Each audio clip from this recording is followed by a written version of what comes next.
Although it has its flaws, Blood of Zeus Season 3 returns the world of Greek gods and monsters for a final season that is largely satisfying, well animated, and occasionally deep.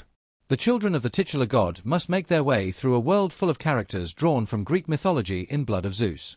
The primordial earth goddess Gaia unleashed her children, the Titans, to punish the Olympian gods for their immorality after Hades, who desired to be freed from the underworld, appeared to have killed Heron in the conclusion of Blood of Zeus Season 2. Following this, Season 3 begins with a brand new 8-episode plot that shows how Heron, his brother Seraphim, their allies, and other Greek mythological characters from Blood of Zeus fight back against Kronos and his Titan allies. Overall, I liked the first 2 seasons of Blood of Zeus, and Season 3 is not much different. Although it isn't a perfect home run, despite its captivating setting and Blood of Zeus Greek gods, of which I am always a fan, the 3rd season concludes the series in a satisfactory manner. My favorite feature of Blood of Zeus Season 3 was its animation. South Korean studios Muir Film and Hanho Hyung-up do a great job of making every picture look well realized. The character designs are excellent, as are the Greek backgrounds of everyday cities or unearthly locales like Olympus and the underworld. The Titans in Blood of Zeus Season 3's Kronos and Typhon, in particular, look fantastic, as do the show's several Olympian gods. Additionally, the action scenes are always thrilling. Whether in Western productions or anime, the animation of animated shows is crucial to their success. In Blood of Zeus Season 3, every action scene is flawlessly rendered, with each move, sword swing, use of godly powers, or titanic battle being clearly identifiable, dripping with color, and presented on an epic scale. This is further enhanced by the series' rapid turnaround, as it premieres just a year after its predecessor. The final episode, in particular, featured some incredibly animated battle scenes. Episode 5 Psychedelic, Witch-Induced Scene, Episode 3's History of a Gorgon with a gorgeously subdued appearance, and the numerous action bursts throughout were among the others. Without a question, Blood of Zeus Season 3's greatest strength is how well it looks overall. Despite several shortcomings, I thought the plot of Season 3 was largely engaging. The plot was well established from the conclusion of Season 2, although the first few episodes made some odd decisions. Many Olympian gods were still in their infancy, with only Zeus and Hades remaining fully formed.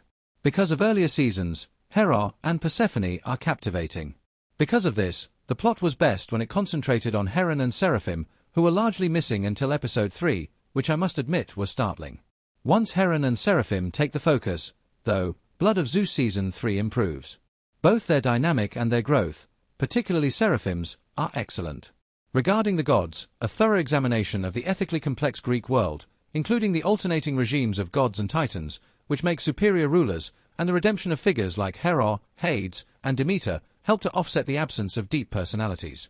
It was disappointed that Typhon and the rest of the Titan roster were so underutilized, even though Kronos was a good adversary. The story's conclusion in Season 3 was largely successful. The conclusion of several important storylines, including Heron and Seraphim's, was skillfully crafted, and the last episode was appropriately grand. In addition, Blood of Zeus Season 3 featured numerous story points that I thought were missing from earlier seasons, some individuals, whether they were Olympian deities or. Unfortunately, I felt the impact of a Blood of Zeus Season 3 plotline that was cut short. The sitcom was originally supposed to have a 5-season run, however Netflix declared that Season 3 would be the final one. As a result, numerous plotlines were oddly wrapped up, with characters like Gaia almost disappearing for the later episodes and not being held accountable for her deeds. Seraphim's last moments were unexpected given the outcome of the conflict with the Titans, even though they were largely emotionally poignant.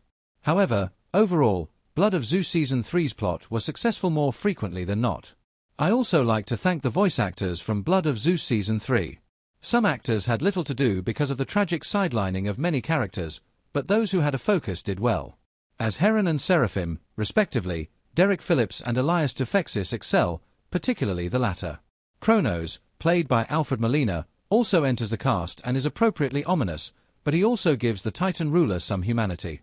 The voice cast of Blood of Zeus Season 3 does not have a particularly weak point, though I must say that I would have preferred more from other characters. Synopsis of Blood of Zeus Season 3, which premieres just 1 year after the first. The fighting scenes in the last episode were very well animated. Episode 5 Psychedelic, Witch-Induced Scene, Episode 3's History of a Gorgon with a gorgeously subdued appearance, and the numerous action bursts throughout were among the others. Without a question, Blood of Zeus Season 3's greatest strength is how well it looks overall. We appreciate you watching, and don't forget to like, share, and subscribe.